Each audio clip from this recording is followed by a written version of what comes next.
Mesdames, Messieurs, bon après-midi. Bienvenue à 54 Géopolitique, votre programme hebdomadaire qui vous permet de revisiter l'actualité politique en Afrique. Cet après-midi, nous parlerons d'un fait d'actualité. On fera un tour du côté du Sénégal voisin pour avoir la température avec l'édition de la présidentielle prévue justement ce 25 février. On reviendra pour faire une analyse, sinon une courroie de transmission avec le Cameroun qui déjà est en plein préparatif de la présidentielle en 2025. Justement pour répondre à toutes les interrogations autour de cette élection au niveau du Cameroun et même pour parler du cas du Sénégal.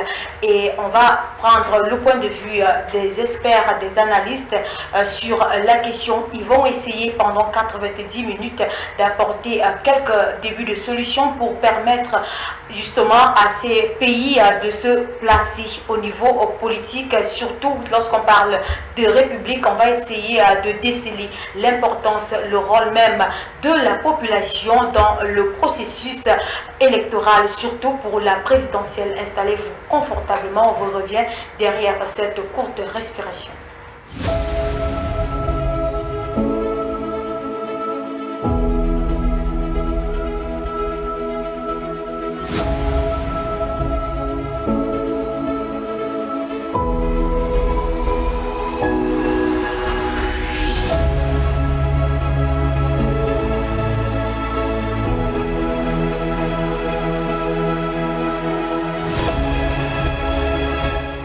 Vous pouvez nous rejoindre sur nos différentes plateformes, que ce soit sur YouTube ou sur Facebook, ou tout simplement via le lien www.connectic pour partager avec nous cette thématique et surtout pour envoyer vos différentes questions. Vous pouvez également vous interroger et surtout apporter quelques propositions de solutions concernant le sujet de cet après-midi.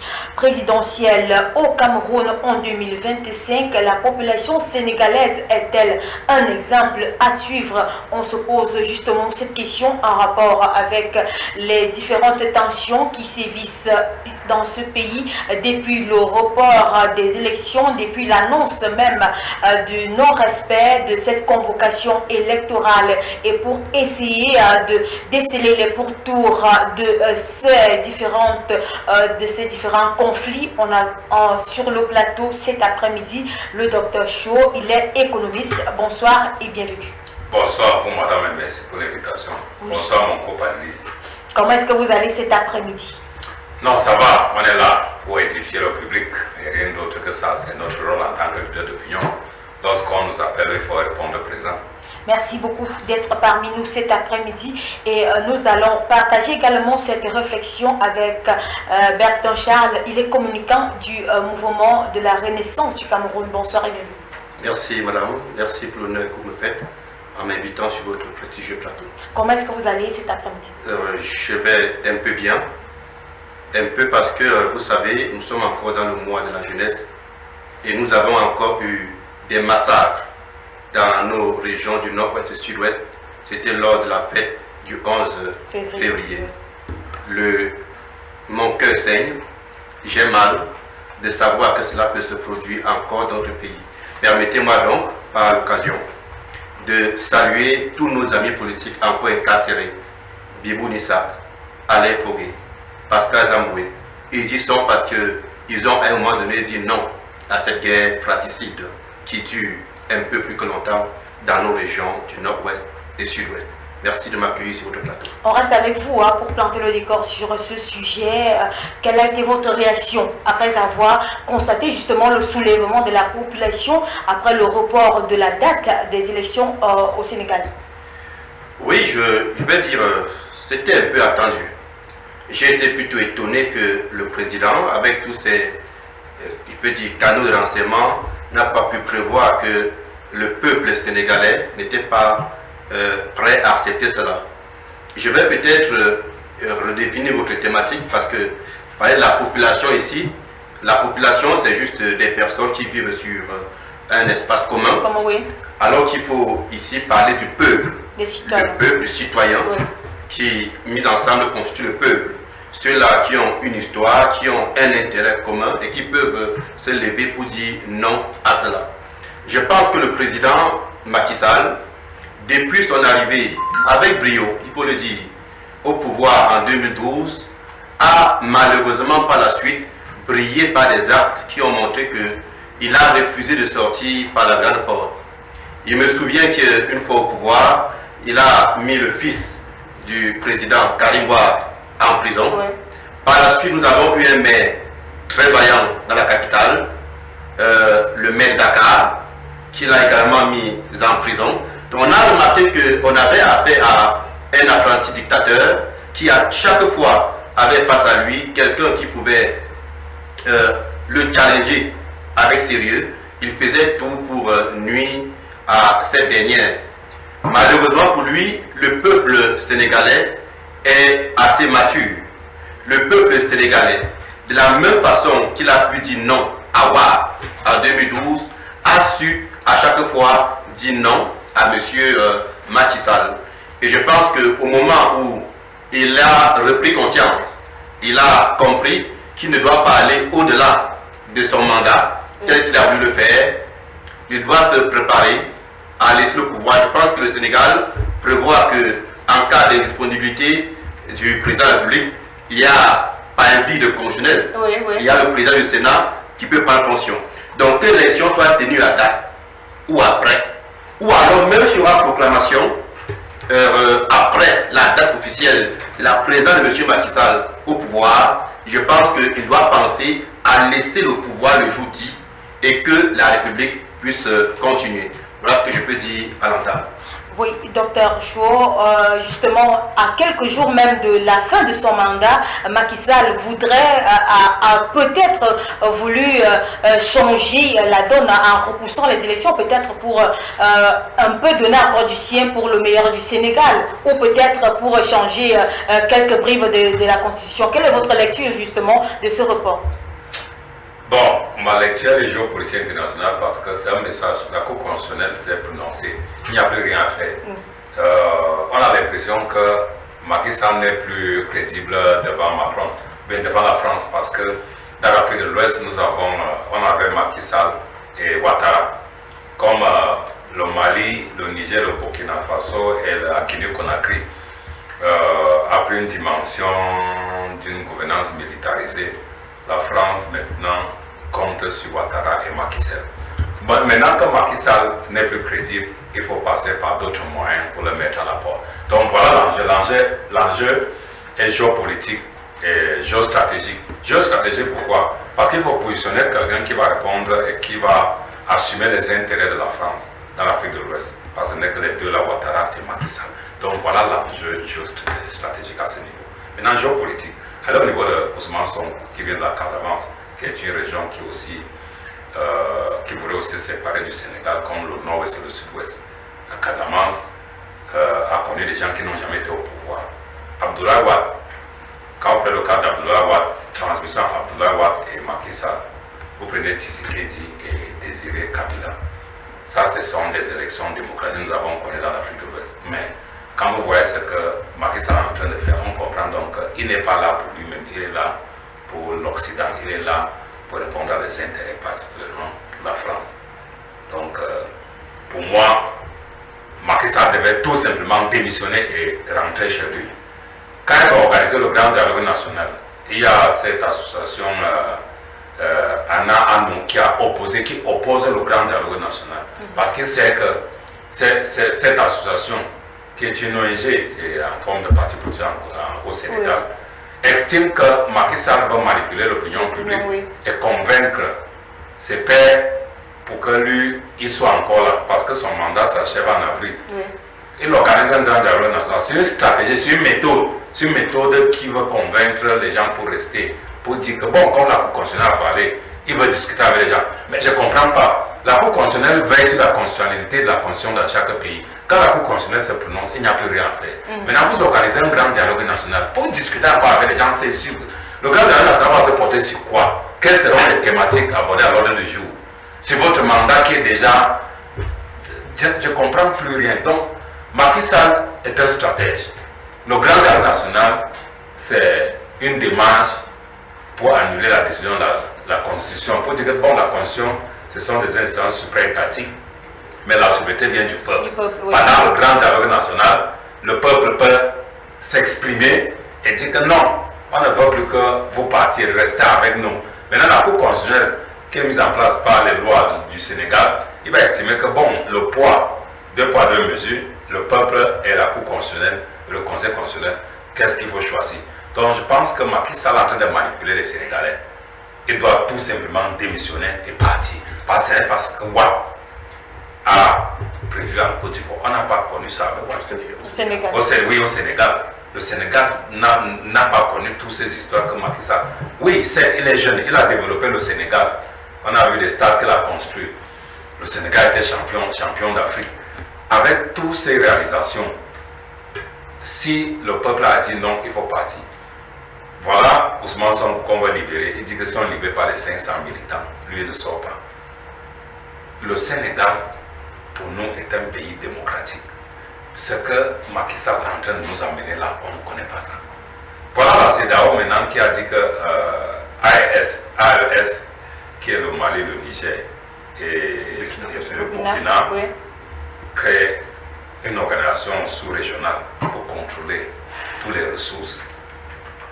Tinubu, qui était nulard parce qu'on me dit qu'il a un faux diplôme, il veut donner des leçons dans l'Afrique de l'Ouest parce que la France a tenté de manipuler en passant par la monnaie éco. Ça n'a pas donné. Le Naira aujourd'hui, qui est avec l'inflation, que la valeur est en baisse. On comprend donc que dans l'Afrique de l'Ouest, l'enjeu stratégique c'est la Côte d'Ivoire et le Sénégal. Parce que le Mali, le Niger, Burkina-Faso, Guinée, Conakry, tu vois comme on a dit sur le gouvernement, la France ne s'intéresse plus. Donc il faut jouer entre Macky Sall et Ouattara. Maintenant, il faut que Macky Sall libère le pouvoir et qu'on mette celui qu'on peut manipuler.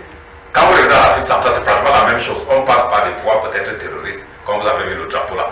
Nous sommes dans la restructuration des pôles stratégiques entre l'OTAN et les BRICS en Afrique, où les enjeux économiques se basent. Et il faut maintenant passer par des mécanismes politiques, peut-être militaires et même terroristes. Donc voilà en fait ce qui se passe en Côte d'Ivoire. Et voilà au Sénégal. Et voilà mon avis. Bertrand Charles, est-ce qu'on peut déjà, au vu de la suite de ces événements, associer le Cameroun, sinon comparer le Cameroun au Sénégal, si on sait que c'est un peu le souci qu'on a eu avant la dernière élection avec la révision justement de la Constitution qui permettait justement au RDPC de se représenter. Oui, avant de revenir sur votre question, disons que ce que M. Ouad dit n'est pas très beau. Parce qu'on peut se retrouver dans une situation où Macky Sall, à la sortie du grand dialogue, vous parlez de référendum. Oui. Le peuple est souverain. Et c'est le référendum qui va peut-être avoir pour but de remettre tout à plat, de libérer tous les prisonniers politiques qui s'y trouvent et de leur donner même la possibilité de revenir candidat. Et en se faisant, lui-même, il pourra revenir puisque le peuple va trancher. Oui. Et même s'il ne réussit pas, il me semble que ce qui a poussé Macky Sall à chercher à prolonger la date de l'élection, c'est qu'il a vu que son candidat, entre guillemets, était perdant. Voyant donc que son candidat est perdant, il a voulu manipuler, donner le temps à ce dernier pour mieux se préparer avant de venir le moment venu. Oui. Et même si le grand dialogue qu'il veut manipuler, qu'il veut fabriquer, pour moi, ce n'est pas le moment. Ce qui importe au Sénégal actuellement, c'est quand aura lieu l'élection présidentielle. Est-ce que Macky Sall est prêt à libérer le plancher, je crois, le 2 avril, au plus tard. Voilà pour moi ce qui doit se passer là-bas. Parlant maintenant de la révision, par exemple, la Constitution de 2008 au Cameroun, oui, qui a vu la limitation des mandats, il faut dire que sur ce plan, il est difficile de comparer le Sénégal au Cameroun. Le Sénégal, quoi qu'on dise, est un pays qui aspire déjà au moins à la démocratie. Personnellement, depuis que je suis né, au Cameroun, je n'ai vu qu'un seul président, oui, M. Biya. Mais au Sénégal, j'en ai vu 3 déjà, au moins. J'ai vu Ouad, j'ai vu Macky Sall, j'ai vu l'intellectuel qui était là-bas, le nom m'échappe. Bref, j'en ai vu au moins 3. Donc c'est un pays qui a connu d'une manière ou d'une autre une transition politique et parfois c'est avec des mouvements dans la rue, mais dans la paix. Il n'y a vraiment jamais eu les armes pour arriver au pouvoir. Or, le Cameroun est dans un pays où on n'a jamais eu un président qui est arrivé au pouvoir par les urnes.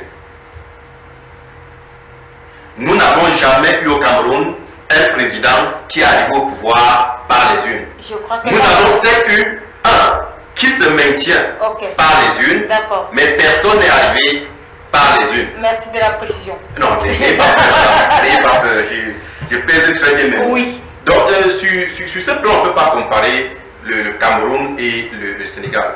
Pourquoi encore? Le Cameroun avait une des meilleures constitutions pour moi en 1996. Oui.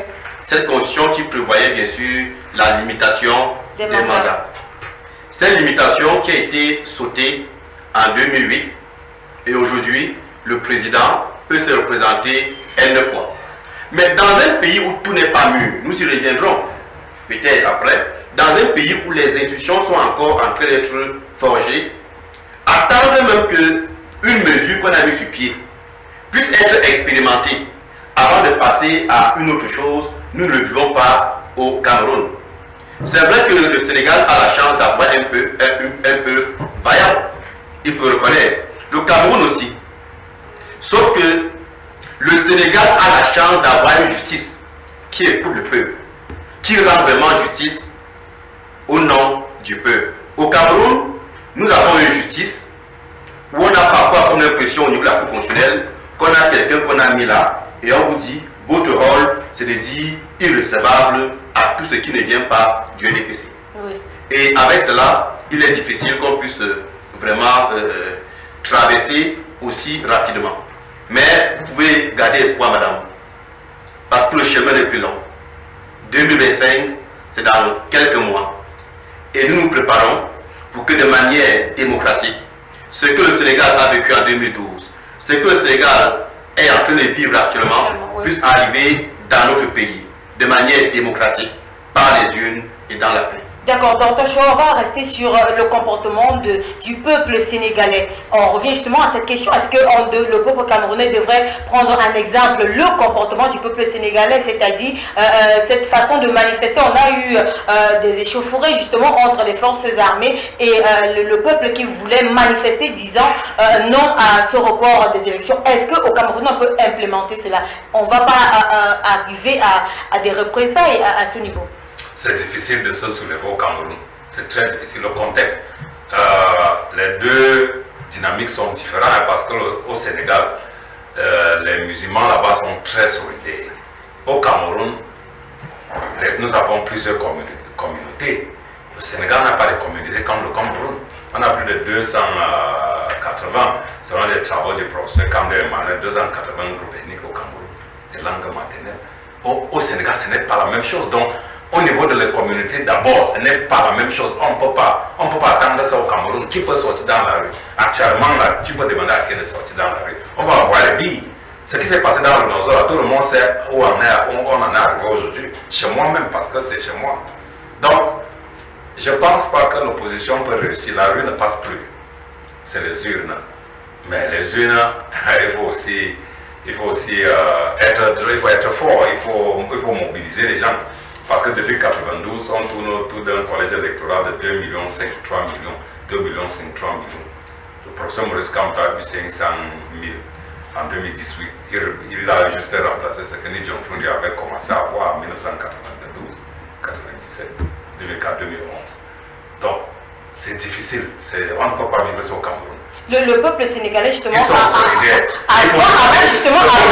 rue, il pense également à se ruer vers les urnes, ce qui n'est pas le cas du peuple camerounais. Ils ont carrément jeté l'éponge. Les urnes ne sont pas crédibles au Cameroun, selon certains aspects, entre guillemets. Oui. Les urnes ne sont plus crédibles. Parce que lorsqu'à l'époque, comme moi, parce que j'ai voté, quand on votait, on attendait, on faisait le dépouillement et puis on publiait les résultats dans les différents points de vote. Bureau de vote, Bureau de vote au Cameroun. On a vu à Bazou, par exemple, à l'Ouest, quand les témoignages ont dit que le sous-préfet a participé à des bourrages des urnes. On a vu Romain Dika qui a dit qu'elle a vendu ses urnes au RDPC. Quand vous attendez tout ça, avec tous ces éléments-là, vous croyez que les gens croient encore aux urnes? Là, c'est la voie des urnes qui peut donner. Mais est-ce que vous allez sécuriser? Quel est le mécanisme? Quelles sont les méthodes, les stratégies pour sécuriser les urnes? Par le point de vue de la sociologie politique, il faut bien veiller à ce que vos urnes soient sécurisées. Les jeunes là, on dit qu'à l'âge de 18 ans, on ne pouvait pas avoir une carte de vote à partir de 21 ans, alors que la carte d'identité à partir de 18 ans. Le collège électoral d'abord est composé de quel genre? Le sexe, masculin, féminin, maintenant les mineurs.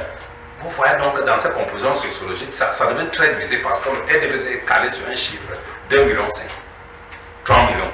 L'opposition, quant à 500 000. Qu'est-ce que vous avez fait pour augmenter le collège électoral? C'est ça, c'est d'abord ça, il faut d'abord travailler par ça. Parce que la rue ne peut plus passer. Et quand vous regardez comment on est en train de neutraliser les partis politiques et les leaders d'opinion au Cameroun, avec ce que nous voyons dans les réseaux sociaux, dans les médias, vous comprenez donc que le RDPC va positionner même un fou. Le fou sera arrivé en 2025. Parce qu'actuellement, là, on voit ce que les gens font. Nous tous, nous voyons ce que les gens font dans les réseaux sociaux. On envoie les gens insulter tel, on envoie, c'est la première dame, on envoie insulter Kanto, on envoie insulter Cabral Libi. Depuis il y a une vidéo qui circule là, on dit que Cabral Libi avait reçu de l'argent quelque part vers Simalène en l'élection 2018. Donc tu vois, on a monté des gens et on les a payés pour neutraliser les partis politiques de leaders d'opinion. Pour que 2021 en position quelqu'un, c'est un problème de rapport de force. Maintenant, qu'est-ce que le MSC fait? Maintenant, là, préparez-vous. Quel rapport de force vous avez mis en place?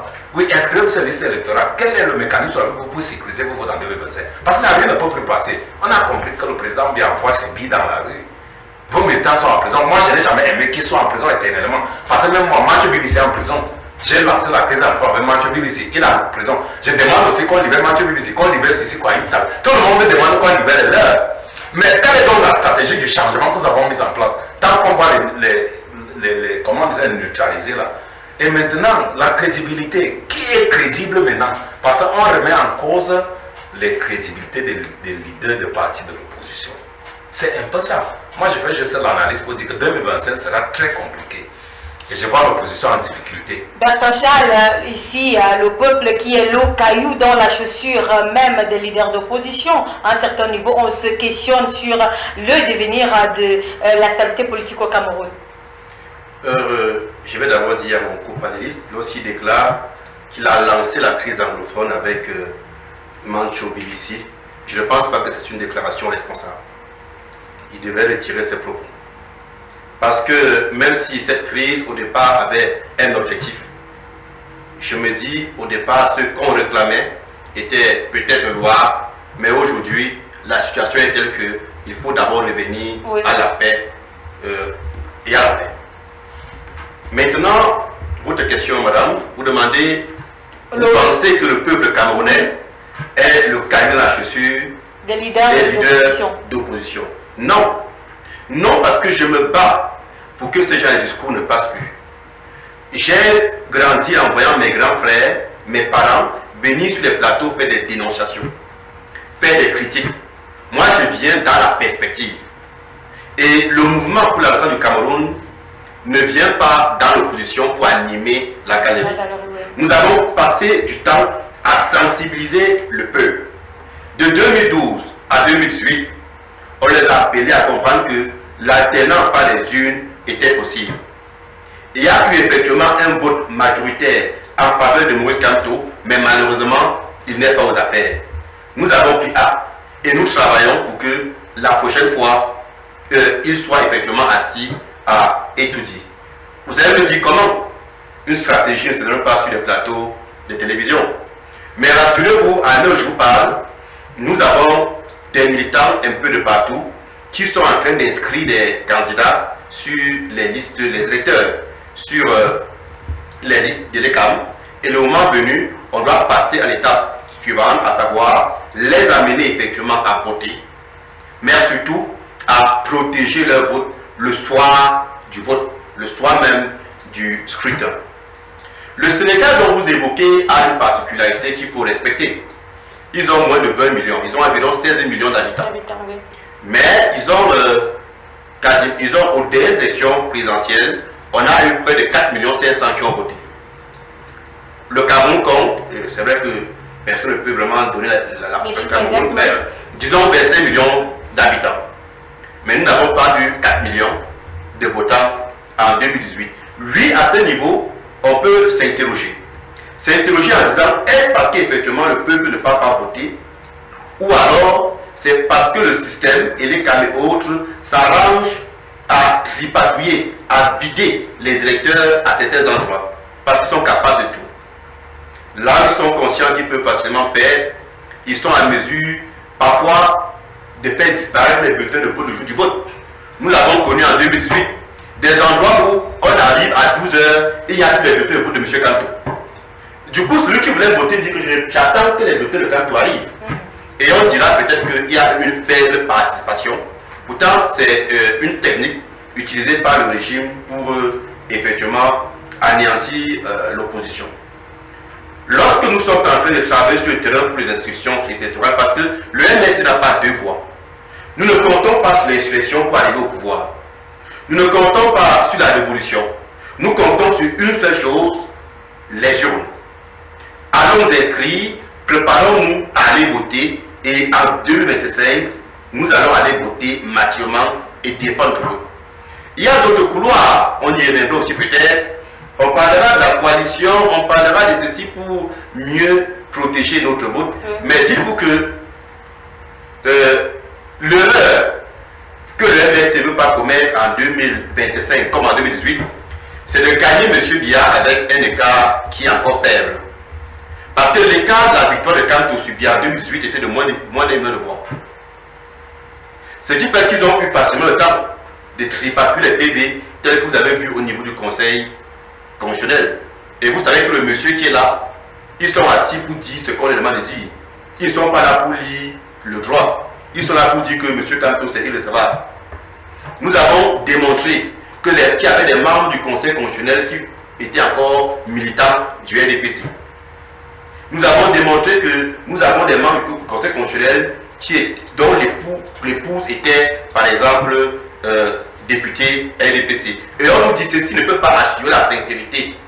Madame, excusez-moi, si vous êtes l'épouse d'un membre du Conseil constitutionnel et que vous êtes député, je pense que la nuit, il est facile pour vous de faire que le membre du Conseil constitutionnel qui doit trancher en ma faveur revoit un peu sa décision. Mais attention, à ce niveau-là, vous remettez en question l'éthique et la déontologie. On peut être peut-être en couple, mais respecter justement la déontologie du travail de chacun. Ça, c'est ce que vous dites, mais ce n'est pas ce que dit la loi. La loi dit que les membres du Conseil constitutionnel doivent être neutres. Ils ne doivent appartenir à aucun parti politique.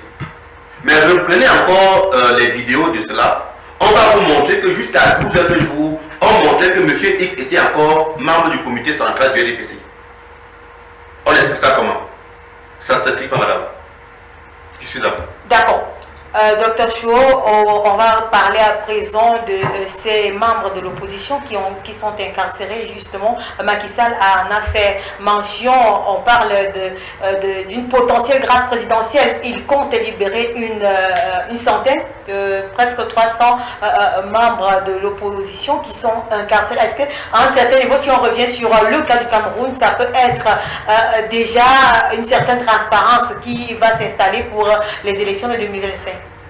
Non, je ne pense pas qu'il y aura des libérations avant 2025 telles que je vois les batailles au sein du SERA actuellement. Là, je ne pense pas.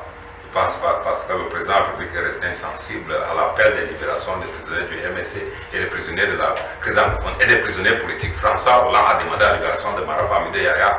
Ils sont restés insensibles. Ils s'en foutent. Ils s'en foutent de tous ceux qui sont en prison.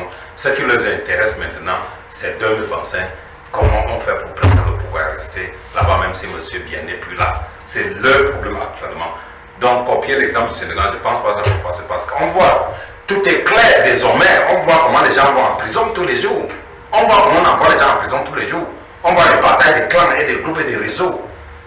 À débat, vous avez tout dit. Le Cameroun sous la dictature des loges, des sectes, du Magico, Anna et des réseaux mafieux. la logique de la gouvernance. Nous, voilà là où nous en sommes aujourd'hui. C'est très tendu. Si vous voudrez étudier, il faut que tous ces gens-là, vous allez faire comment pour les faire sortir d'étudier? Vous allez utiliser les catapillars, vous allez utiliser quoi pour qu'ils sortent de là? Parce qu'ils ont volé suffisamment beaucoup d'argent. Et ils sont prêts à tout. Voilà les frères qui meurent, voilà 300 boutiques qu'on a incendiées. On veut nous révolter contre les Bamileke alors qu'on n'a rien contre les Bamileke. Voilà 300 boutiques qu'on a brûlées à Bamenda. Ça se fait dans les réseaux sociaux que c'est les boutiques des Bamileke. Pourquoi on nous compte ça? Pourquoi? Nous on a fait quoi? On n'a rien avec. Moi j'ai des enfants chez les Bamileke. J'ai des enfants en Tchad. Je ne peux pas accepter qu'on nous révolte contre les Bamileke. On n'a rien contre eux. Et tout ça là, ça se crée à Yaoundé. Ils ont recruté des influenceurs à la diaspora, monté contre les hommes politiques et tout. Il n'y a pas un projet de libération avant 2025. La stratégie, c'est de prendre le pouvoir par tous les moyens. Mais si on revient justement sur la crise anglophone, il y a eu plusieurs qui ont déposé les armes et ils ont bénéficié de l'insertion sociale. Pourquoi est-ce qu'à un certain niveau, on ne pourrait pas essayer de voir ici comme une main tendue du gouvernement? Non, dépôt des armes, il faut d'abord partir des fondamentaux, madame, parce que je travaille sur la crise anglophone. Quand moi j'ai dit que j'ai commencé à vendre sur BBC, je travaille à Bakwa FM, on travaille ensemble. On a lancé le corps de révolution, j'ai refusé de prendre les armes. Tout cela, on a commencé ensemble en 2016, j'étais à Bamenda. J'ai été kidnappé là-bas plusieurs fois. J'ai été arrêté pour la crise anglophone, pour avoir donné des statistiques sur la crise anglophone. Le colonel Banque m'avait arrêté, tout le monde est au courant de ça. À la sortie d'une émission dans une chaîne privée, on m'a arrêté. Donc, c'est un domaine que je maîtrise beaucoup. Le sentiment de marginalisation de 1961, c'est ce qu'on appelle le problème anglophone. Manifestation de ce sentiment, c'est les revendications coopératives de 2016. Maintenant, il y a une autre dimension qui est la dimension d'un conflit armé que j'appelle la crise amazonienne, dont les enfants ont pris les armes, qui est difficile. Ceux qui ont déposé, est-ce que vous avez vu que la crise est finie? Depuis qu'ils ont déposé, la crise est finie. La crise n'est pas finie. Tous ces centres de DZR, commission de reconstruction, de réconciliation, toutes ces commissions-là répondent à des questions et aux problèmes anglophone. Mais il y a une crise amazonienne qui est organisée dans un crime économique. Il y a l'économie de la guerre qui ne finissent pas. Donc il y a des incendies, il y a ceci, il y a cela. Donc il n'y a pas les enfants là n'acceptent pas la main tendue parce que c'est les ADF, Amazonian Defense Force. Le chef de Norvège s'appelle Yawacho. Amazonian Defense Force, c'est un groupe terroriste le plus dangereux dans la région nord et sud-ouest. Ils coupent les doigts des enfants qui n'allaient pas à l'école. Ils font des kidnappings, ils demandent des rançons, ils font trafic d'organes, trafic de drogue, tout. Et ce groupe veut l'indépendance. Ils ne veulent plus le fédéralisme ni l'État unitaire. Ils ne veulent rien entendre de l'indépendance du Cameroun. Et on a l'impression qu'ils sont en complice avec certains élites et avec la diaspora pour semer la terreur parce qu'il y a trafic d'armes. Par quel moyen les armes circulent pour arriver là-bas. Donc la main tendue, il faut oublier. Tout ça là, on a parlé au grand dialogue national. Le grand national a couché toutes ces commissions-là qui répondent à la question et au problème. Mais il y a la crise amazonienne, c'est ceux qui ont les armes. On ne peut pas demander dans la forêt ceux qui ont les armes qu'on a le président a parlé dans la main tendue. Non, ils vont nous tuer. Tout ce qu'on demande, c'est le dialogue. C'est tout. C'est tout. Ce n'est pas l'arme, c'est le but. Bertrand Charles, la situation au Cameroun en 2025 ne s'annonce pas du tout facile. S'il fallait regarder un peu le comportement du peuple sénégalais, s'il fallait l'adapter au contexte camerounais, on aurait l'impression justement que la situation ne sera pas résolue parce que on a eu un mouvement d'humeur avec l'augmentation des prix des produits pétroliers qui a donné des sueurs froides à certains hommes de médias. Ce n'est pas du tout évident de se prononcer sur la question des soulèvements de la population. Comment est-ce qu'on devrait justement gérer, comment est-ce que le peuple devrait exprimer son mécontentement? Merci madame, mais avant de parler du mécontentement du peuple, permettez-moi de revenir un temps soit peu sur cette notion de crise anglophone. Vous savez, nous avons encore en prison aujourd'hui des Camerounais qui étaient à la Cour centrale pour dire non à la guerre du Nord-Ouest et du Sud-Ouest. Nous avions cru de bonne foi que notre indignation collective pouvait amener ceux qui ont la responsabilité des affaires de notre pays de prendre la bonne décision. Comme il est est clair que ceux qui nous dirigent font tout pour que cette guerre peut-être n'arrive pas à sa fin. Il a évoqué l'économie de guerre. Il a évoqué certains radicaux, effectivement, qui seraient tapis dans l'homme. Mais il faut être clair. Je représente le MSC ici et on doit dire que le MSC dit non à la sécession. Le MSC est prêt à débattre de toutes les questions, sans embrouille, sans peur, sans crainte pour les sécessionnistes ou anglophones. On peut débattre de toutes les questions. Je pense que je me sens peut-être pas à la hauteur de ce que je vais dire, mais je pense que même pour dire à quelqu'un que la sécession n'est pas bien, il faut l'avoir sur une table pour démontrer que la route qu'il prend n'est pas bien. Par conséquent, nous pensons, dès la prise du pouvoir en 2025, d'organiser un vrai dialogue. Pas un théâtre qui a pour but d'animer les chancelleries, mais un vrai dialogue. En 2018, le président Campo disait exactement ceci. Ma première sortie à l'intérieur du pays sera dans les zones du nord-ouest et du sud-ouest. J'irai expliquer à mes frères du nord et du sud-ouest que même si à un moment donné, ils ont eu comme l'impression que l'État les a abandonnés, il est temps qu'on repense ce qui nous a fait vivre effectivement ensemble jusqu'ici. Je ne refuse pas que depuis 1961, il y a une fraction qui n'a jamais été d'accord de la manière dont les choses sont passées. Vous savez, s'il faut aller loin là-bas, on va dire que nous avons une partie du Cameroun au Nigeria. Oui. Nous avons le Northern qui se trouve au Nigeria. Donc, si on a accepté que, à partir de cette date, on peut perdre le Northern Cameroun et en prendre le Southern, je pense que si on accepte chaque fois d'en perdre, on finira par perdre le même étude. Oui. Nous sommes donc formellement opposés à la sécession. Nous irons donc expliquer aux responsables anglophones, aux chefs traditionnels, aux élus de la zone, qu'il y a une possibilité que nous puissions revenir à la guerre. Nous allons créer des conditions pour l'organisation d'un dialogue. Madame, un vrai dialogue ne se proclame pas. Un vrai dialogue se négocie. Il y a des préalables au dialogue.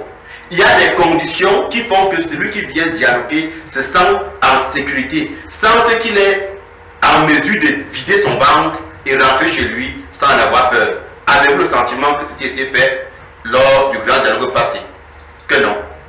On a eu comme l'impression que le président de la République avait pour but d'aller rendre compte, comme il a dit, à M. Macron, et il fallait qu'il organise un truc comme cela. Lorsqu'on organise ce dialogue, qui était le représentant des anglophones? Vous êtes journaliste expérimenté, dites-moi. Qui étaient les représentants des anglophones à cette table du dialogue? Qui représentait la faction fédéraliste? Qui représentait, entre guillemets, les sécessionnistes? Personne. Nous avons eu une réunion où on avait uniquement, quasiment, des membres du RDPC et quelques assimilés de l'opposition qui se sont retrouvés autour d'une table avec des pauses de café à tout moment et des enveloppes après. Rappelez-vous, malheureusement, à ce dialogue, ils ont pris soin de fermer M. Canton en prison. Vous avez celui qui a gagné l'élection présidentielle. Bon, disons pas ça comme ça, pour ne pas vous fâcher. Celui qui est sorti deuxième, selon les résultats, aux élections présidentielles, qui porte, quoi qu'on dise, les aspirations du peuple, que vous bloquez en prison et vous dites organiser un dialogue. Vous pensez que ceci est un dialogue sincère? Que non. Donc, la crise anglophone va bientôt connaître la fin. Parce que le MSC sera au pouvoir en 2025 et nous avons effectivement les moyens d'en apporter une solution. Nous nous organisons sur le terrain pour cela. Il a dit que nous avons d'autres qui sont dans la diaspora, on les connaît. Est-ce que nous avons déjà pu chasser un ambassadeur du Cameroun parce que nous avons des sécessionnistes là-bas qu'on refuse de la rapatrier?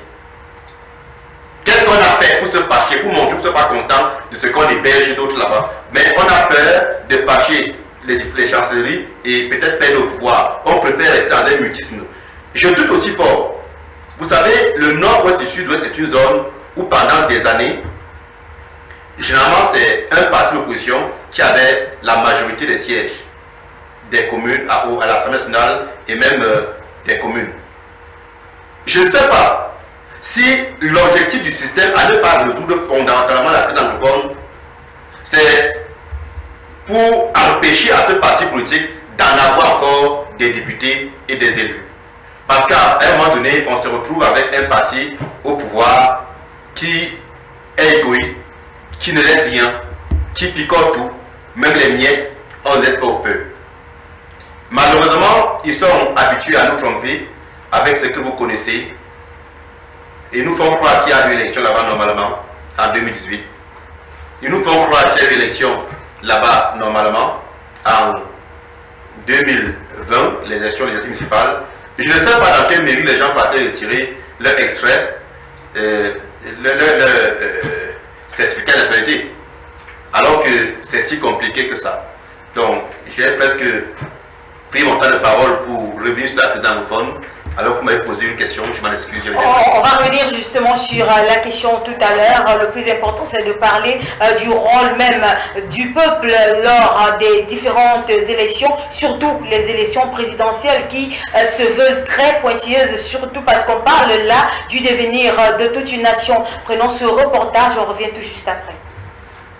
La conférence de presse de ce soir entre Macky Sall et 3 organes de presse nationaux au Sénégal est un face-à-face très attendu qui sera transmis en direct par la chaîne nationale RTS, où chaque mot aura une importance capitale, parce que là se retrouvera les réponses aux questions quand, comment et avec qui la présidentielle sénégalaise. En effet, depuis le report de la date des élections, initialement prévue le 25 février prochain, le Sénégal fait face à de vives tensions. La population s'est soulevée pour contester cette décision.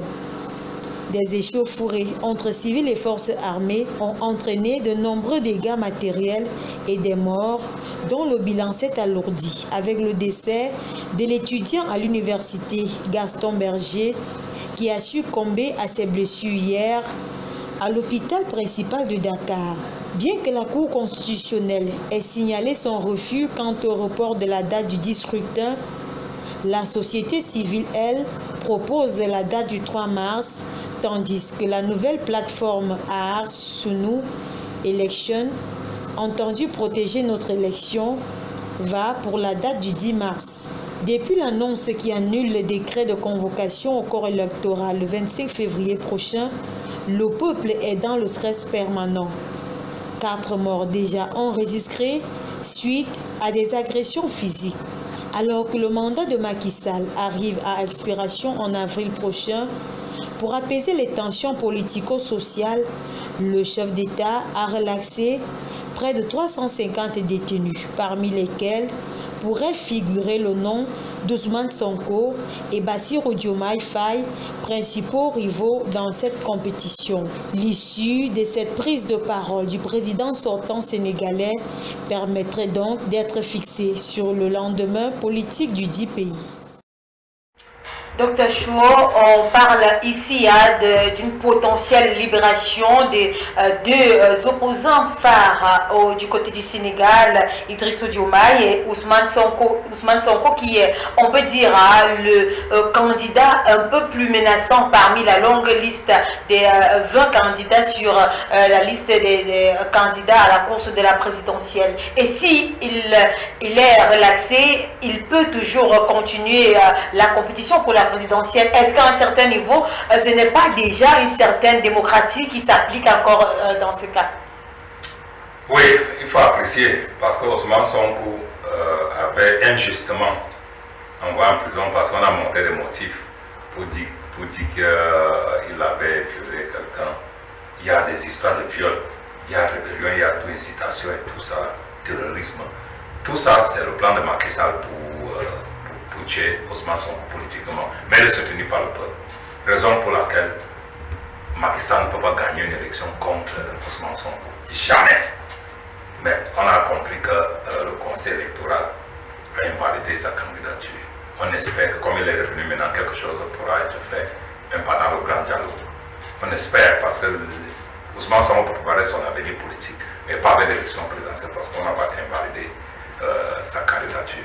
Et quand Macky Sall faisait ça, l'enjeu était de l'écarter pour avoir beaucoup plus de force pour prendre le pouvoir. Mais maintenant qu'il est prouvé par le contraire, le Conseil constitutionnel, c'est surprenant, lui-même il est surpris que le Conseil constitutionnel ait validé sa demande de reporter l'élection présidentielle. Là, ça devient un peu très compliqué. On ne sait pas si quand Ousmane Sonko, comme il est sorti là, il va encore déposer une nouvelle candidature avec d'autres motifs pour qu'on l'accepte. Attendons voir. On ne sait jamais. On peut faire comme ça, alors que Ousmane Sonko peut composer son dossier tant dehors et on accepte. Et que c'est lui qui va devenir le nouveau président du Sénégal. Tout est possible en démocratie. Et la politique est un jeu de chiffres qui n'a pas de formule, comme le football. Donc tout peut arriver. Et justement, ici, lors du dialogue, le peuple demande à ce que sa candidature soit validée, justement. Oui, pardon, on attend le grand dialogue. On attend le grand dialogue parce que Ousmane Sonko, la chance qu'il a, c'est qu'il a la souveraineté du peuple. Or, Macky Sall n'a pas.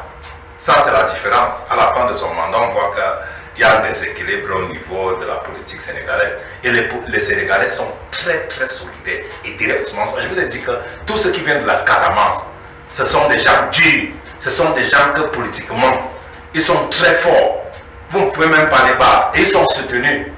Parce que la Casamance, l'histoire de la Casamance, c'est les histoires de la séparation entre le Sénégal et la Casamance, depuis l'indépendance. Et on voit qu'Ousmane Sonko, depuis l'histoire de l'indépendance du Sénégal, aucun Sénégalais de la Casamance est devenu président de la République. Et c'est le moment opportun. Peut-être le Conseil constitutionnel, la Cour constitutionnelle est sollicitée par... On peut dire que ça va jouer un rôle stratégique pour la France, mais ça va aider les Sénégalais parce qu'on ne veut plus de Macky Sall. Même moi, Macky Sall aurait dû démissionner depuis. On ne veut plus. On ne veut plus. Voilà quelqu'un qui part au sommet de l'océan Afrique. Il refuse de se filmer avec notre frère, capitaine Traoré, Ibrahim Traoré. Il a refusé de se filmer avec lui. Et Assimi Goïta, donc c'est Traoré qui l'a refusé, et Doumbouya. On voit qu'il y a une photo de chef d'État et on voit Macky Sall se retirer. Il a à 2 mètres, il dit que c'est un bandit. Mais il est aujourd'hui, c'est lui plutôt le bandit de l'Afrique. Je crois que les expressions sont un peu fortes. Non, docteur. On connaît. Les expressions sont un peu fortes. Moi j'assume. On ne veut plus de Macky Sall. Macky Sall n'a pas de valeur ajoutée en politique dans l'Afrique de l'Ouest. Macky Sall ne représente rien. Voilà, bon, pourquoi s'il est crédible, la CEDEAO demande qu'on ramène le Niger, le Mali et le Burkina. Ça veut dire que tous ces 3 pays-là, ils ont raison de prendre le pouvoir. Mais Macky Sall refuse de se filmer avec eux, ils disent que ce sont des bandits.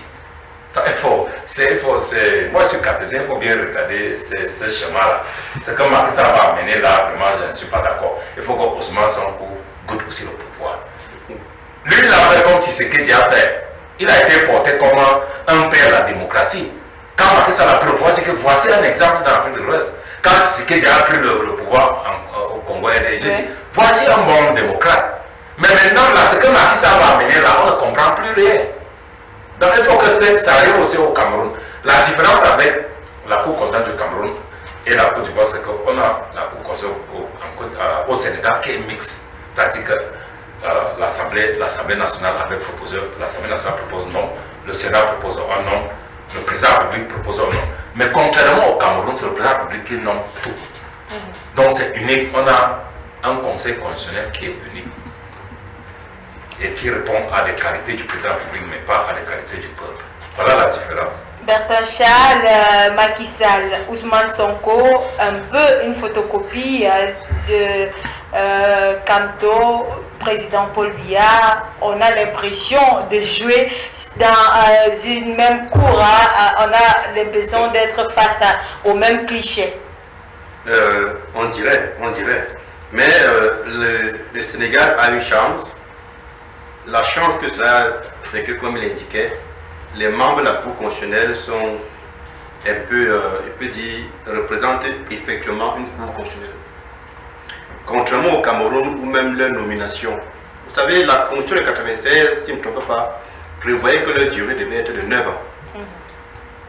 Actuellement, leur durée est inférieure aux durées du président de la République, du mandat du président de la République.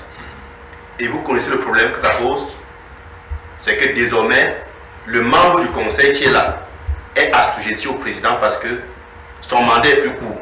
Oui. S'il ne fait pas ce que le président demande, il peut être relevé de ses fonctions avant la prochaine mandature. Oui. Voilà le premier problème. J'ai pourquoi dit le Sénégal a la chance d'avoir une cour comme cela. C'est-à-dire que les membres du Conseil constitutionnel, leur devenir ne dépend pas de Macky Sall. Et c'est pourquoi à un moment donné, ils peuvent prendre des décisions vraiment éclairées. Parlant de la grâce là-bas, vous savez, la grâce arrive lorsque le jugement est arrivé à sa fin. C'est pourquoi il n'y a que le grand dialogue. Sonko ne peut compter que sur le grand dialogue. Parce que Macky Sall, là où il est, il ne peut pas gracier quelqu'un qui n'a pas encore eu à être définitivement condamné. Oui. Donc ce n'est que le grand dialogue qui peut revenir mettre tout à plat. Maintenant, quelle sera la longueur? Quelle sera finalement la date de l'élection présidentielle afin que ceci puisse vraiment arriver? Au Cameroun, nous avons eu effectivement, après les élections 2018, d'abord l'incarcération de M. Kamto pendant près d'un an. C'est vrai qu'il a été libéré sans même ouverture d'enquête. Parce qu'aujourd'hui, si on vous demande même quels sont les chefs d'accusation qui étaient portés contre Kamto, on ne connaît pas. Ils ont passé un an à fouiller, à chercher. Ils n'ont jamais rien vu. Mais vous savez, chez nous, la chose est dirigée non pas par la justice normale, mais par la justice militaire. Et vous savez, la justice militaire est directement sous l'autorité du président de la République. C'est-à-dire que quand il te prend et il te met là-bas, il fait de toi ce qu'il veut. Donc il peut effectivement en ce moment choisir de te libérer ou pas. Il a libéré Kamto, disons-le comme ça, mais est-ce que c'est parce qu'il voulait? Parce que j'ai suivi Macron en France. Vous savez, eux aussi ils ont peur. Les présidents extérieurs de la France, ils ont aussi peur. Ils ont aussi des comptes à rendre. Ils doivent préserver, comme ils disent tantôt, leur précarité en Afrique. Actuellement, Macky Sall n'est pas en point parce qu'on vous dit comment on n'est pas pu nous fournir des informations sur le Burkina, sur le Mali. Comment est-ce qu'ils ont pu avoir à leur tête des chefs de jeunes et vous n'avez pu rien faire? Vous savez, pour que la France vienne bombarder, il faut que le Sénégal commence d'abord. Il faut que la Côte d'Ivoire commence.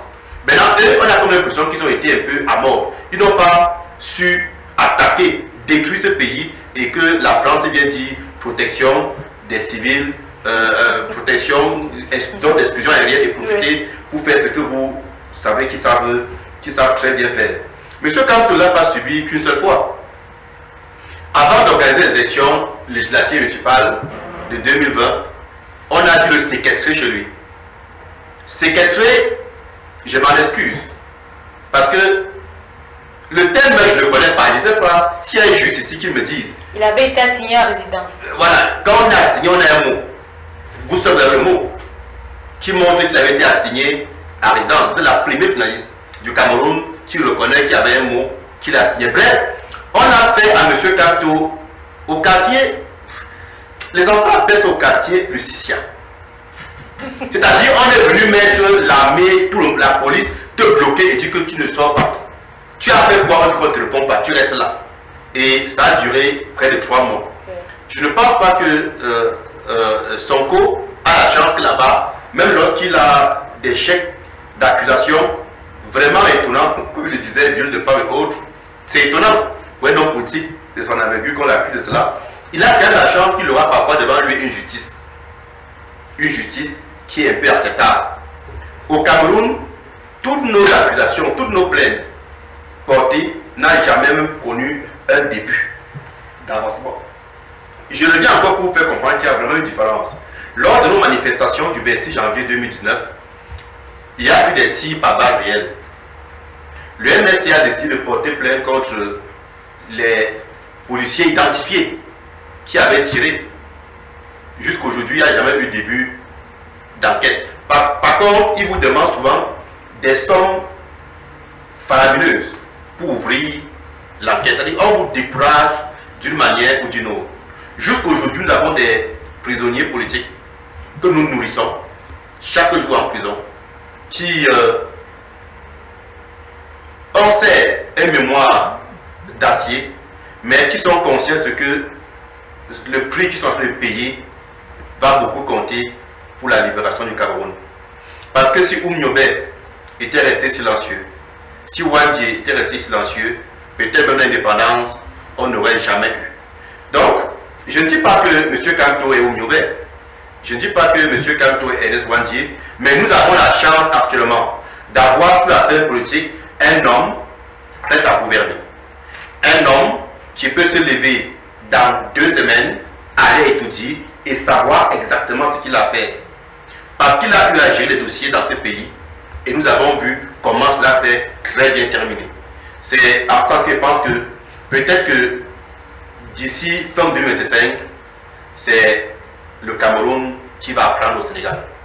D'accord, Dr Chouo, s'il fallait parler justement en matière d'organisation, au Cameroun déjà, on parle d'enregistrement dans les différentes listes électorales. On a l'impression que tout ce qui est décrié ici par l'opposition, le gouvernement en place voudrait y remédier. On a une certaine campagne qui est déjà annoncée pour l'enregistrement. Il faudrait justement à un certain niveau reconnaître les efforts qui sont faits par le gouvernement pour avoir des élections transparentes. Est-ce que on va pas on n'exagère pas un peu sur la mainmise qui est considérée par l'opinion comme quoi le gouvernement a la mainmise sur l'organisation complète de ces élections et on parle même de trucage. On va passer le temps à se plaindre. Qu'est-ce que l'opposition lui-même a fait quand on voit les divisions maintenant là? Allez, on peut lire la toile. Il y a des divisions partout. L'alliance politique de ceci, l'alliance politique de cela. Il y a des divisions partout. L'argent circule à flot, l'argent coule à flot. On divise. Moi, j'ai dit que c'est des batailles inutiles. La seule solution pour le professeur Maurice Kamto d'être président de la République, c'est de se mobiliser derrière des partis politiques pour une transition politique, c'est-à-dire une coalition, de se mobiliser derrière une coalition pour avoir un candidat unique. Ça, c'est la seule méthode. Maintenant, là, comment on va faire avec les divisions dans les partis politiques? 2025, j'essaie de faire un diagnostic. Est-ce que c'est d'abord faisable que vous preniez le pouvoir en 2025? C'est d'abord faisable. Vous avez étudié la faisabilité. Parce que nous avons des données. Moi, je suis économiste. Il dit que c'est un travail qui est déjà la seule condition pour que le professeur Maurice Kamto prenne le pouvoir en 2025, c'est une coalition forte. Mais c'est la seule condition. Parce que maintenant, là, il n'y a plus d'autre manière. Je vous explique. Ils ont le pouvoir, ils ont la capitale politique, ils ont l'armée, ils ont la gendarmerie, ils ont le pays. Ils ont la Russie, ils ont la France, ils ont les communautés qui se soutiennent. Ils ont volé beaucoup de milliards depuis 2011. Ils sont prêts à tout. Vous allez faire comment pour les faire sortir des tout? Ça, c'est la première chose. Deuxième chose, j'ai fait 6 scénarios. Premier scénario, transition politique et coalition. Ça, c'est le premier scénario. Est-ce possible pour avoir une coalition ou bien une transition? Une coalition, s'ils s'entendent entre eux dans l'opposition. Une transition politique, s'ils s'entendent entre eux. Actuellement, je ne vois pas encore. Donc, la probabilité est improbable. L'hypothèse est improbable. Scénario numéro 2. Transition au sein du RDPC. Est-ce possible qu'il y ait transition au sein du RDPC pour présenter un candidat?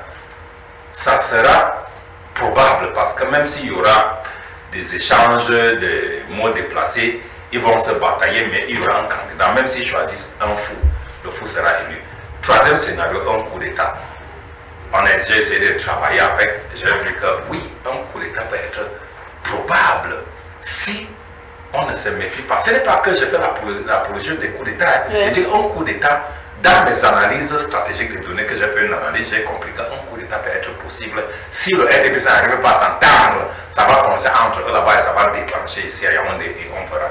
Troisième, soulèvement populaire. Non, c'est improbable. L'hypothèse est improbable. Ça, c'est le quatrième scénario. On n'a pas avoir un soulèvement populaire au Cameroun parce que la rue ne passe plus.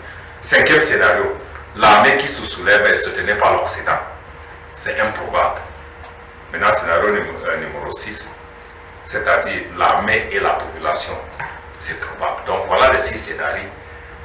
de 2025 que j'ai fait une analyse prospective pour voir si le professeur Maurice Kamto ou Cabral ne peut être président. Je n'ai pas vu. Donc pour le moment, coalition ou rien. Oui, tout le monde sait. Moi, je me suis jamais trompé. Même si la crise a je me suis jamais trompé. Si vous n'avez pas une coalition forte, oubliez, les gars seront tous là. D'accord, docteur. Permettez-moi donc. Bertin Charles. Oui, permettez-moi de dire à mon vis-à-vis que un pouvoir éternel n'est pas de nature humaine. Tout pouvoir, quel que soit staturé, finit toujours par finir. Et le pouvoir RDPC va finir bientôt. C'est une question de temps. Vos analyses, c'est ce que les docteurs, les agrégés qui ont pu le dire, non, on est autres, depuis des années, nous avons été avec moi pour ça, vous êtes politique. Oui, je dis bien, c'est ça. Analyser comme vous voulez. Lorsque je suis un analyste, dit que s'il n'y a pas la coalition, alors l'opposition va échouer. Oui. Et qui le dit de manière péremptoire. Oui. Pour moi, cette analyse devient suspect. Suspect pourquoi? Parce que dit coalition, oui, mais dit coalition unique. Unique, oui, candidat unique. Candidat unique. Parce qu'il ne peut pas exister dans notre champ politique ce qu'on appelle la coalition unique. Rassurez-vous, madame, même en 1992, où nous avons eu une élection avec l'Union pour le changement, qui, entre guillemets, John Fundi aurait gagné. Je vous rappelle que l'UNDP était candidat. Je vous rappelle que l'UDC était candidat. Donc la coalition n'était pas totale. Je vais vous dire qu'en 2017 également, il y a eu une coalition. Et lorsque vous tombez dans les coalitions au sens qu'il dit, où il faut à tout prix mettre tout le monde dans la coalition, il y a de fortes chances que vous preniez même des gens, des partis politiques que le régime fabrique dans l'opposition, pour mettre dans une coalition et qu'à 10 minutes, il vous empêche de choisir le meilleur des candidats. Allez lire l'histoire politique de notre pays, madame. Lors des élections, je crois que de 2017 présidentielle, il y avait une plateforme, et dans cette plateforme, on a eu 2 candidats qui ont proposé un militant du RDPC comme candidat unique d'opposition. Ces leaders étaient, si je m'en excuse, si je ne me trompe pas, il y avait Issa Chiruma et je crois M. Bidigui. Ils ont proposé que monsieur, ils appelaient Fuma Nakam. Oui. C'était un militant du RDPC qui proposait qu'il vienne être candidat. Vous voyez donc que voilà des gens avec qui vous êtes assis pendant près de 6 mois, 1 an, pour fabriquer une coalition. Et à la dernière minute, où il faut réfléchir sur des sujets vraiment intéressants, il vous amène des questions comme ça. Nous disons donc non actuellement. Et je suis un jeune politique. Je ne viens pas commettre les erreurs de mes parents. Ils ont fait ce qu'ils avaient à faire, je respecte. Je m'en explique d'ailleurs. J'apprends de leurs erreurs. Nous avons choisi pour 2025 déjà un candidat. Dieu merci, le MSC, son candidat qui était le professeur Maurice Kamto. Nous avons eu des partis politiques, des personnalités de la société civile, des députés qui se sont réunis et ont observé la scène politique de notre pays et se sont dit quel est le Camerounais à même de nous représenter au niveau des Tutsis. Et ils ont porté leur dévolu sur le professeur Maurice Kamto. Actuellement, la coalition signifie apporter tous les armes nécessaires à M. Kamto pour que, quand il dit armes, c'est au sens figuré, oui, au sens propre, apporter tous les moyens nécessaires à M. Kamto pour qu'il soit effectivement président en 2025. Pour vous relancer justement, lors de la dernière assise, il y a eu des leaders des partis de l'opposition qui n'ont pas eu droit à la parole. Par exemple, le PCRN, il ne s'est pas exprimé véritablement sur la question lors du dernier conclave entre différents leaders de l'opposition. Je n'apprécie pas bien l'orientation de votre question, madame. Je voudrais savoir, est-ce que justement, lors de la coalition, il faudrait impérativement que ce soit le professeur Maurice Kamto qui soit... Vous avez parlé d'assises, je voudrais savoir le lieu de l'assise. Pour que je vous pose une question, il faut qu'elle soit bien posée. L'assise... Est-ce que vous n'avez pas eu je vais dire conclave, pour éviter l'expression assise qui vous gêne, où vous avez convoqué les leaders d'opposition. Qui a convoqué? Le MRC. Non, jusqu'ici, le MRC peut-être vous aider à vous orienter. Il est clair que lors de la convention des 9 et 10 décembre 2023 auprès du congrès de Yaoundé, oui, justement, le professeur Maurice Kamto a appelé tous les partis politiques à se mettre ensemble afin de présenter un candidat. Et on appelait ici partis politiques d'opposition les vrais. Les vrais. On ne refuse pas qu'au sein du NDPC peut avoir des vrais Camerounais qui souffrent en silence. Eux aussi, ils peuvent venir dans ce train. Mais il faut dire que vous êtes en train de mélanger un peu, à un moment donné, l'APC et le MRC. C'est l'APC qui appelle à ce que M. Kamto devienne leur candidat. D'accord. Pour être plus précis avec vous, madame. Oui. L'APC voudrait que M. Kamto devienne leur candidat. Et le MRC dans l'APC n'est qu'un élément. Notre objectif donc est d'avoir le maximum de partis politiques dans l'APC. Le maximum de partis politiques qui œuvrent véritablement pour le changement. Parce que nous sommes conscients d'une chose, c'est que le régime à un moment donné va envoyer ses espions dans l'APC même. Le régime, vous allez voir d'ici quelques jours, ils vont créer d'autres mini-coalitions. L'objectif étant d'avoir plusieurs coalitions et qu'à la fin, le citoyen ne puisse pas savoir réellement quelle était la vraie coalition. Mais je pense qu'aujourd'hui, à la date du jour, un Camerounais qui s'intéresse aux affaires de son pays connaît, depuis 2018, date de l'élection présidentielle passée, quel est le député qui a le plus tourné. Je ne pense pas qu'on peut refuser à Nietzsche cette chauffeur. Quel est le parti politique, quel est le leader politique qui a le plus transpiré, qui était en prison, qui a été torturé, qui a été tracassé? On ne peut pas refuser cela à M. Kamto. Donc on peut déjà voir à cela la trajectoire que, vous savez, les intellectuels comme les hommes politiques, ils ne font pas tout, mais ils tracent le chemin que nous devons suivre. Et dans ce sillage, il se trouve que tout Camerounais connaît que la coalition aujourd'hui, c'est l'Alliance pour le changement. C'est ce table ronde où on vient penser comment nourrir M. Kamto des idées qui vont lui permettre effectivement de battre la campagne en 2025 et d'arriver aisément au pouvoir. Pourquoi le mot aisément? Parce que l'erreur que nous avons commis en 2025, c'est que notre écart était faible. L'objectif actuellement est de gagner M. Biya avec près de 50% de distance. Question que même la durée pour changer les PV n'est plus, parce que dans 2 semaines, pour proclamer les résultats. Vous savez pourquoi? Pour avoir le temps de changer les PV. Partout ailleurs, les élections se passent de 8h à 18h. Et à 20h, on donne un résultat. On donne l'impression que le Cameroun est un pays où il n'y a pas d'énergie, où il n'y a pas d'électricité, où il n'y a pas Internet. Donc il est impossible de conspirer, de compiler les résultats à 18h, 20h. Donc le MRC, effectivement, est prêt pour l'élection 2025. Le président Kamto est notre porte-étendard, est notre candidat. L'APC est venu encore l'accompagner avec d'autres leaders. Chaque jour, vous voyez comment vous avez des organisations, des leaders de la société civile, des intellectuels qui viennent nourrir la coalition. Et c'est ceci qui montre qu'effectivement, je vous ai dit tout à l'heure, à la fin de 2025, c'est le Cameroun qui va parler au Sénégal. Parce que nous nous préparons pour une transition politique dans la paix et dans les urnes.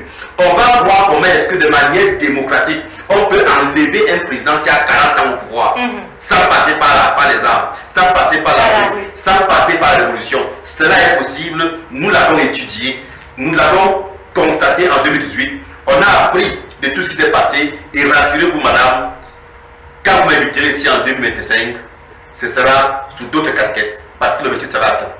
D'accord. Dr Chouo, il y a une certaine... c'est rassurant, hein?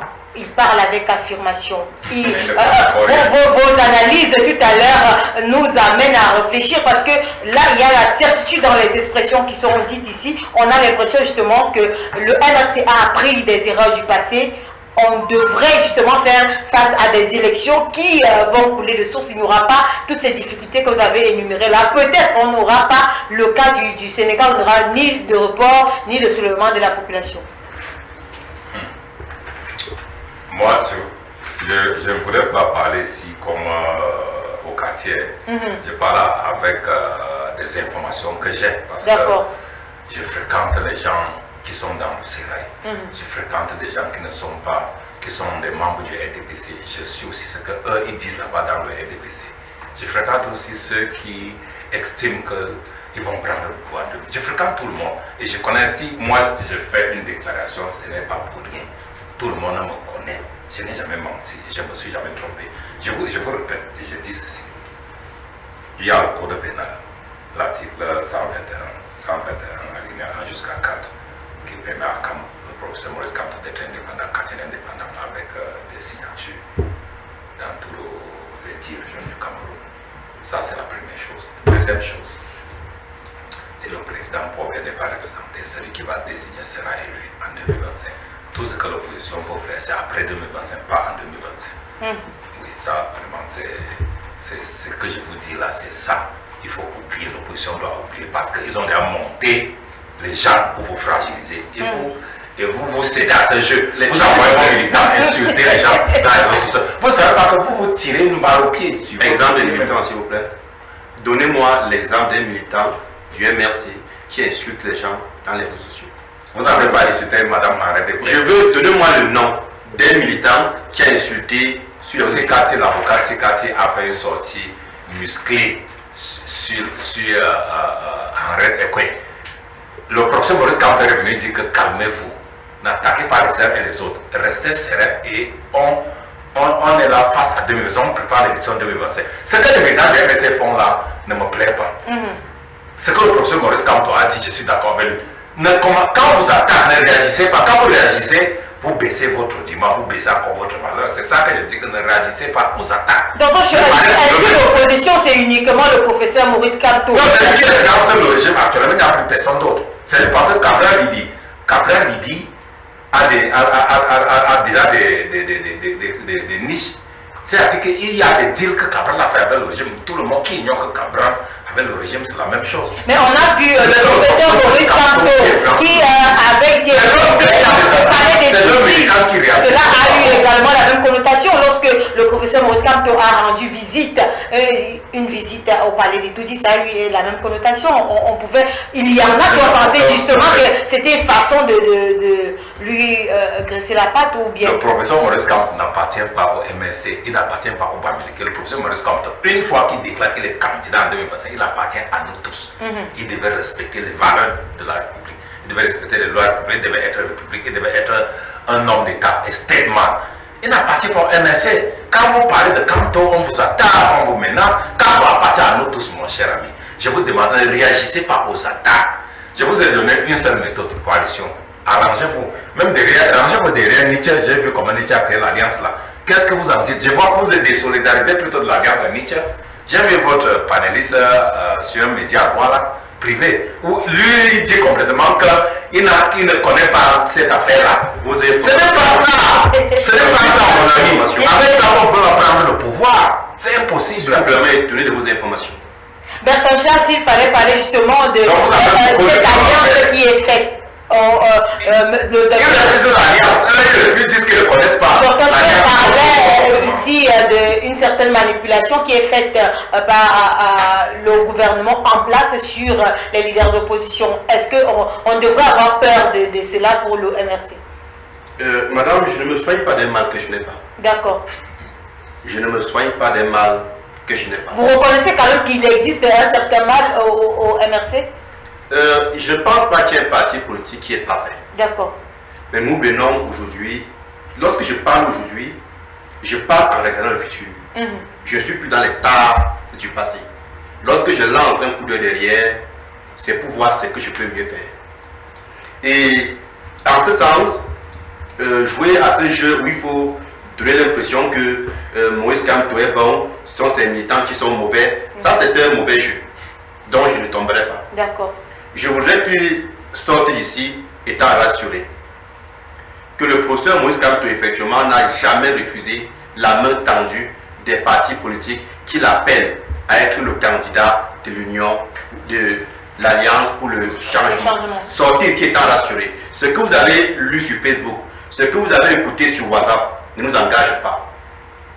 Et je pense que sur d'autres médias, vous tiendrez plutôt le propos que je donne. Mais n'attaquez plus les gens qui vous attaquent. Ça vous rabaisse. C'est ça mon problème.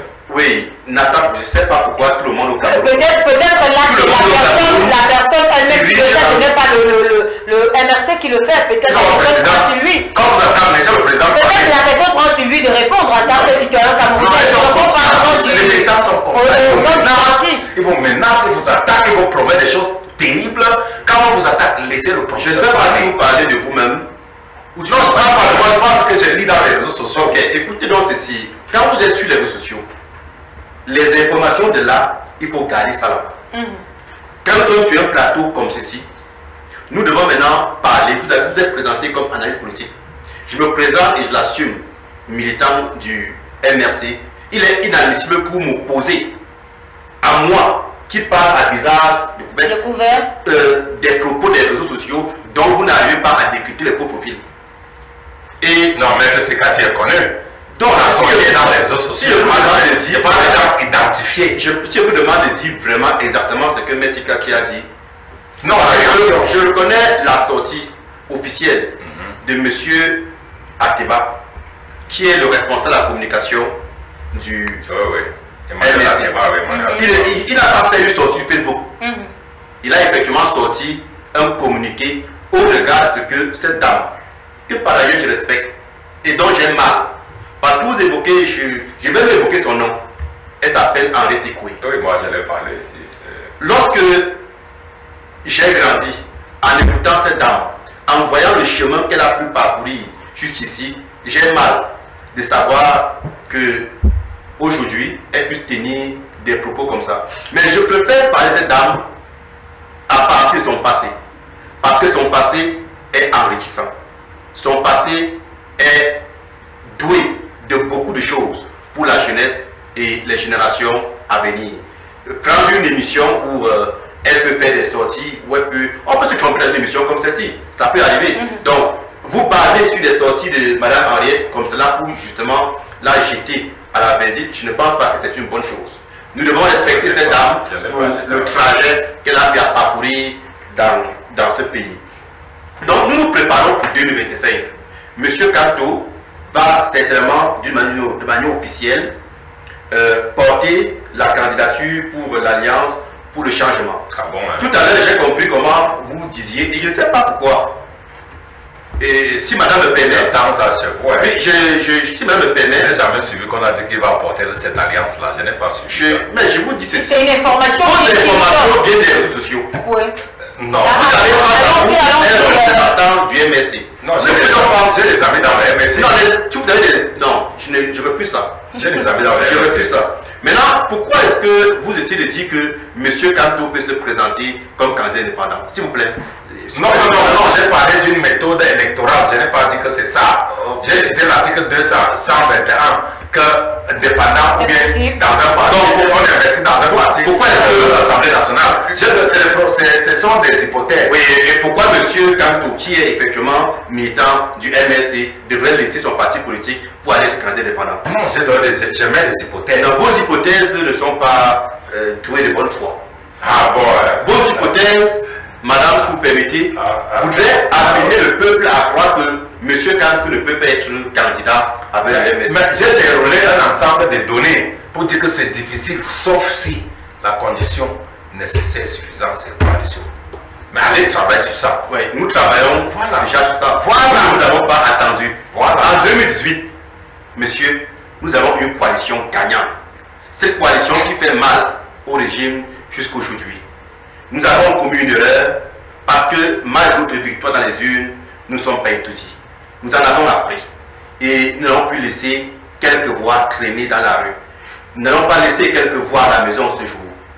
Nous sommes sur le terrain pour les inscriptions sur les électorales. Le jour du vote, tout le peuple sera dehors et à la soirée, vous verrez effectivement le résultat. Nous ne venons plus ici pleurnicher. On est des petits salamés Votre discours est de faire peur aux Camerounais, de donner l'impression aux Camerounais que tout ce qu'on fait ne sert à rien. Non, vous n'êtes pas, vous n'êtes pas la liste. À un moment donné, vous voulez faire peur aux citoyens. Vous donnez l'impression aux citoyens que peut-être, même si pas de voter, ça ne sert à rien. S'il n'y a pas une coalition, s'il n'y a pas un candidat unique, alors ça ne sert à rien d'aller voter parce que M. Kamto va perdre.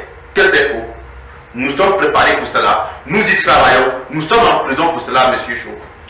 Présidentielle 2025 au Cameroun, la population sénégalaise est-elle un exemple à suivre?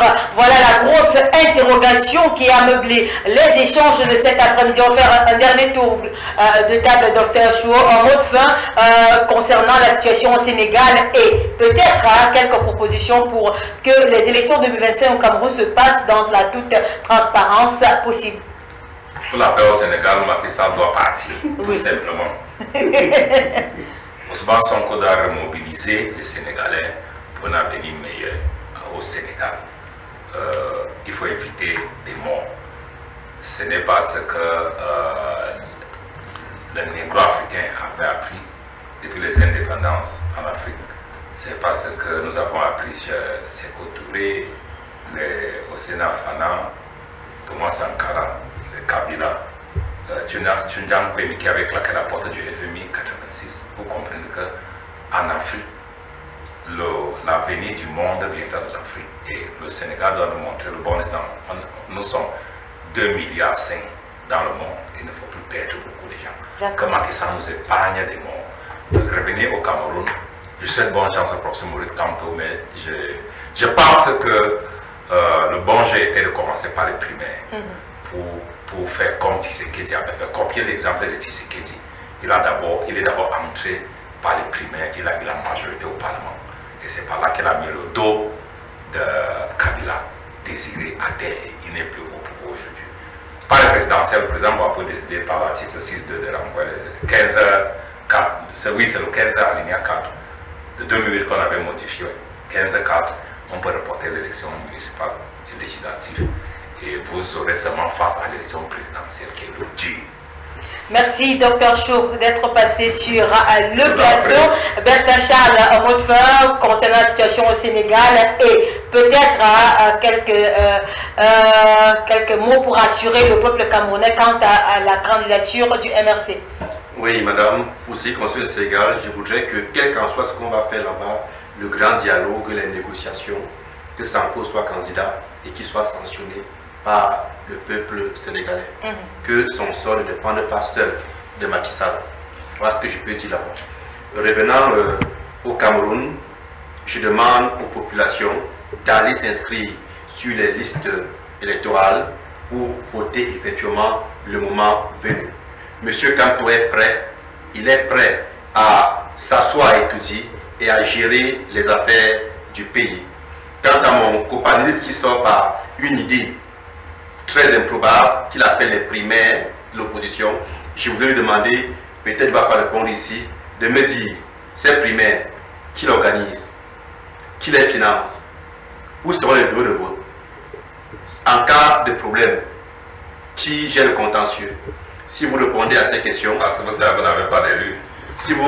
Si vous répondez à ces questions, vous comprendrez que ce que vous dites est de nature à distraire le peuple camerounais. Merci Bertrand Charles, il est communicant du MRC. Merci à Dr Chou qui est économiste. Merci d'être passé sur le plateau pour vous servir.